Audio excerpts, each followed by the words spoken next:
Cage Side Press. Hey, thanks very much. And Felicia, welcome back. Congratulations on the opportunity. I wanted to start off by asking about some of the great Canadian fighters over the years. I mean, there's been a bunch. Only a couple have worn gold in the UFC, though. Carlos Newton, GSP. Have you thought about what it would be like to be in that sort of company with a win here?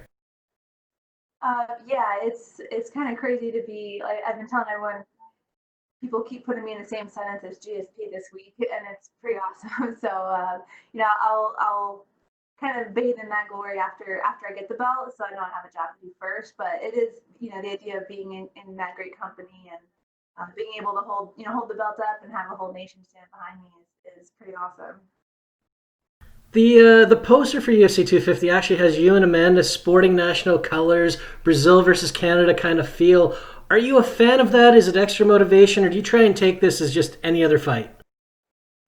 Well, it's always any other fight. I always have, someone standing in front of me I need to take out.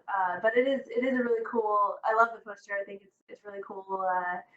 You know, the look of it is it draws a lot of like national pride out of people, especially from those nations. And even though we both live in Florida and I am dual citizen, it's like the Canadian people have really gotten behind me, and I'm so proud to be a um, you know part of their sports athletes that they look up to and they want to support. So yeah, I love the posters. It's great. The fight being pushed back, and it's also no longer in Brazil, which it would have been originally. How does that work out for you? Does it work into your favor just a little because now you're not going into enemy territory? That never phased me. I always just kind of roll with the punches, and I've been in crowds that boo me, and I know the Brazilian fans are very, proud of their Brazilian champions, and it would have probably felt a little different. But honestly, none of that really intimidated me or scared me. Like I was excited to go to Brazil. My team was excited to go. Obviously, when things changed, when things got a little crazy with the world, we didn't want to go on an airplane anymore. That was kind of the thing. And it ended up working out great that it was here in Vegas, and yeah, now we're here. I mean, it definitely got. We just had to live day by day, So I didn't as time went on during the camp, I didn't set expectations for how things would go, where we would be. We didn't know a few weeks ago where we would be. So that way, you don't ever have any letdowns or expectations to try to live up to. So I'm really good at rolling with the punches here. Speaking of the camp, I mean, through these last couple of events, we've been asking fighters, what does camp look like during a pandemic? So, how have things been for you down in Florida preparing for this? Has there been much of a change from your usual routine? Definitely a big change. Normally, I spend a lot of hours at the gym, but it's a lot of it is teaching, or we're doing group classes, and doing the slow drilling, and excuse me. For this camp, things switched right away.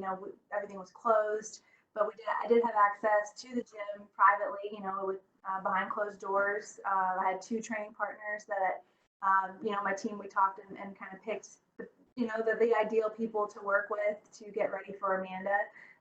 Even though having more bodies is always awesome, I think I picked the right training partners to get me ready for this moment. So yeah, I had two people. We all had a very serious agreement, discussion about being responsible with ourselves outside of the hour we spent together every day. Just following protocols and trusting each other to do that, because we were, at the time, it's kind of like almost like risky behavior to have contact with a human. But yeah, we worked through it. My team was fully behind this opportunity. They bent over backwards to help me. And aside from that, a little bit of time in the gym, which was great. I had to do other creative things, finding my own workouts to do. I was very motivated to work out. So I still did at least, usually twice a day doing something, and work in the park. Lots of parks were open for outdoor activities. So we had I got a good tan working out outside more. So yeah, everything I needed, I found a way to make it happen, and I felt great about the camp. Everything we did was 100% intentional and focused on Amanda, which isn't normally how camp goes either. So I got a good one in. Last one for me. Amanda's been on such a great run. So many fighters have tried and failed to get the better of her. What's the key that's going to separate you from those other challengers? I'm me, I'm just different. I feel, every fighter feels different in the cage, of course, but I think I just have a different background, a different skill set, a different pressure, a different grind, and I'm super motivated to take this belt home. I'm hard to take out. It's gonna be, and I know she's hard to take out. I am confident in being able to finish, but if I need to just win every round, that's what I'm gonna need to do, and I'm ready to do that. All right, thanks very much. Best of luck on Saturday. Thank you. And we'll take our next question from Caroline Pierce with BT Sport. BT Sport. I got to ask you, when you drove into Las Vegas and saw your face on the billboard, what did that moment mean to you and feel like? It's always just kind of crazy, it really just makes the moment big. But at the same time, I'm so grounded with what I have to do first. Like that billboard is like super cool and awesome to see, but I know, it's a representation of something big, a big opportunity for me. It was definitely reminiscent of seeing a billboard for my first title fight for Invicta, way back in the day, and it just kind of made me feel like all these similarities of the experiences that I've been having leading up to this moment. A lot of it feels kind of familiar, and it just makes me feel like have really good feelings about how it's gonna work out for me. And you've also faced a legend before in Chrissy Cyborg, and despite the loss, your stock really rose in that fight. Fighting who is the greatest of all time, the GOAT, Amanda Nunes, does that bring any different feeling, whether it be pressure, extra motivation, or just a different sense as to what this is all about for you? It's just as exciting. The big opportunity that I had last summer, it kind of felt like a title fight, and I think a lot of you in media were kind of slipping up and calling it like a title or a 5-round fight because she had held the belt for so long. There's definitely, like I said, all of these experiences that I've had before the UFC and in the UFC, including the Cyborg fight, have just made this moment feel really familiar. This week feels really familiar. It feels so comfortable, like I always do. But I'm definitely ready for this moment, and you don't always get such a big opportunity, and this is my second big opportunity that I get. So this one's mine. I'm taking. Although a lot must feel familiar, as you said, it's got to feel quite different being in Las Vegas when it's so quiet and you're not going to have a crowd and you're going to be in that smaller octagon. Have you prepared yourself for that in any way? I think we've been preparing for this for months. The whole world we're all adapting and going through normal. And we, like I said, we roll with the punches so well. We're just we're looking at what we need to do and just doing it. And sure, things feel a little bit different, but I always say, like, we joke around in the gym, like the weirder my camp gets, the more weird things that happen or just weird circumstances, the better I perform.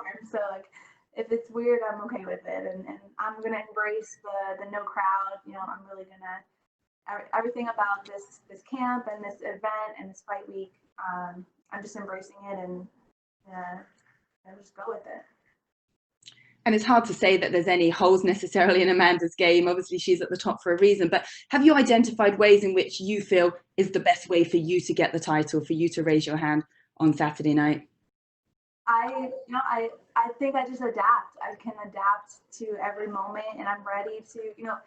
My mental game, I think, is what's going to win. I don't get stuck. If something doesn't go my way one moment, I don't get down on myself. I don't feel like I'm losing, anything or any momentum.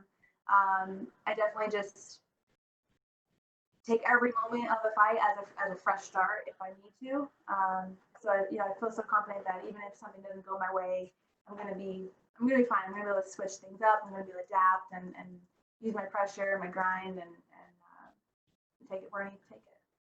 Well, we certainly know what you can do on the ground. Do you feel you'll have a slight size advantage in there? Obviously, Amanda fights at 35 and 45, being a true 145-pounder yourself, having that home now in the UFC. Do you think that's something you can take advantage of? I imagine that I will be a little bit bigger, but honestly, I'm not counting on like size to win the fight. I don't imagine it'll be too big of a difference, or everyone that's sitting in front of me, it's not going to be a huge discrepancy, or even if it was, I don't think it plays that much into the game plan. So I fought people that are bigger than me. Looking at them and doesn't phase me, so I don't anticipate it would phase her. if I was a little bit bigger looking in the cage. So definitely not counting on size to win this, counting on my skills to win this. And have you heard that she's no longer the lioness? She's now referring to herself as the cactus to us at BT Sport. She said she's going to be very sharp if you come near her. What have you got to say to that? I love it. That's hilarious. I believe her. I know she's going to be the best version of Amanda, or at least I'm expecting that, and I'm going to be the best version of me, and play it out. And last question from me. You'll be the first Canadian to challenge for a title since GSP did it against Michael Bisping in 2017. What does it mean to represent Canada and being compared, as you said previously, to Georges St. Pierre? It's an amazing feeling.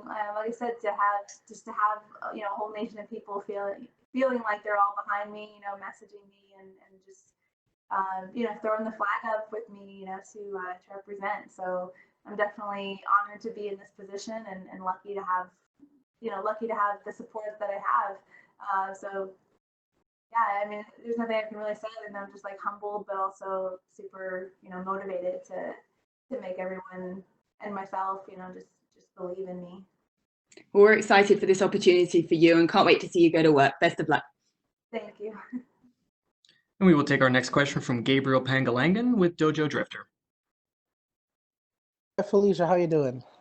I'm doing good. How are you? I'm doing great.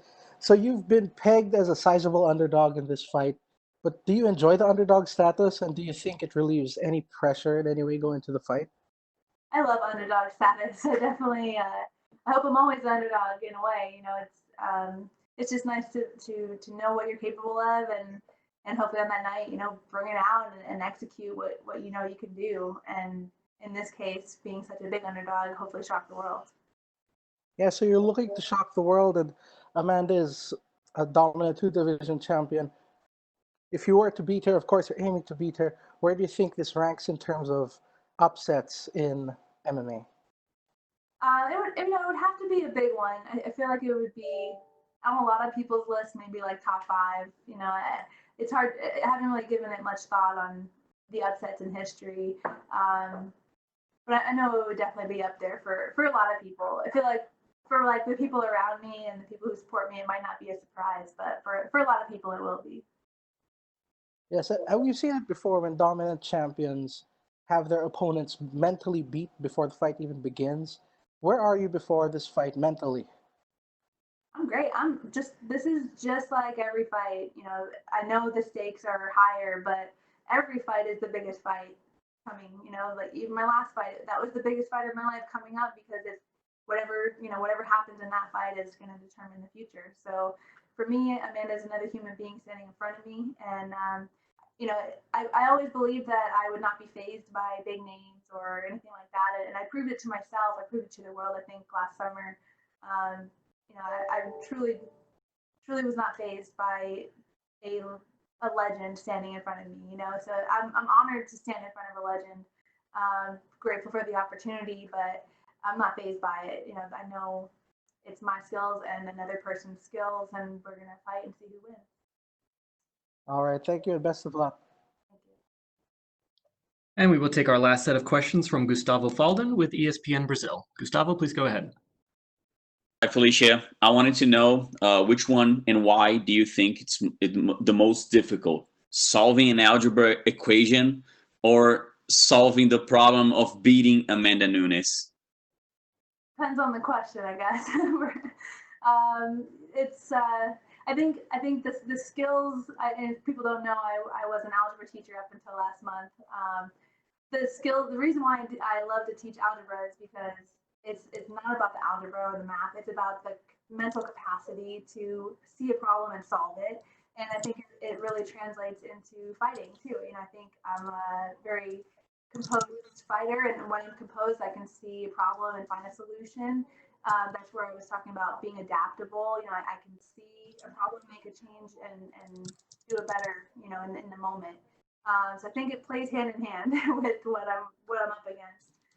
Just that mental problem solving training, all in real time. And how do you feel, with the pressure that Amanda has on her to being the favorite, being the champion? How do you feel about causing the upset? I'm excited about it. I know she's confident. I also hear, I believe that she does not underestimate me. I think the world underestimates me more than she does. And I believe she expects a good fighter in front of her. Fortunately, she's going to be fighting me, so I'm going to be not allowing her to make history on Saturday night to her goal to defend both belts simultaneously and be the first to do that. So unfortunately, I won't be, if I have anything to do with it, I won't be letting that happen on Saturday. And the last one, usually we say that race drivers, when they put their helmets on, they become like other person, ultra competitive, and they become like wild. You seem like such a nice person. You're just so cute. And then when you go in the octagon, you transform yourself. Tell us a little bit about that transformation from Felicia outside the octagon and inside the octagon.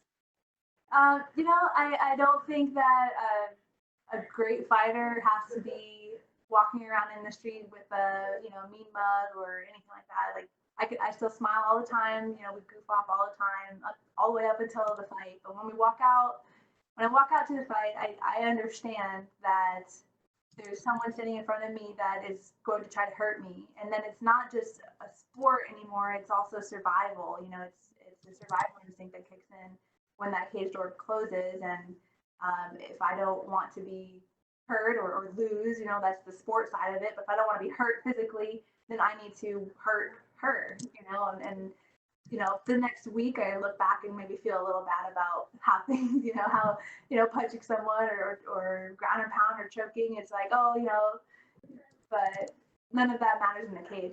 I'm there to be violent. I'm there to destroy in front of me, so that it's kind of like self-preservation. If it's not her, it's me. So I need to make sure it's her that's getting hit or choked or whatever the case, whatever it may be.